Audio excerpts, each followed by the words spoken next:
أضفيت على الحسن العبقى، فالورد تضوع واعتنقا. حسن يا رب لنا الخلقا، طهره فلا يحوي نزقا. أضفيت على الحسن العبقا، فالورد تضوع واعتنقا. حسن يا رب لنا الخلقا، طهره فلا يحوي نزقا.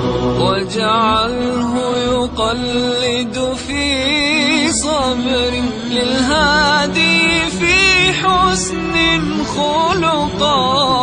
حسن يا رب لنا الخلقا، فالعبد بأخلاق سبقا. أضفيت على الحسن العبقا، فالورد تضوع واعتنقا. حسن يا رب لنا الخلقا، طهره فلا يحوي نزقا.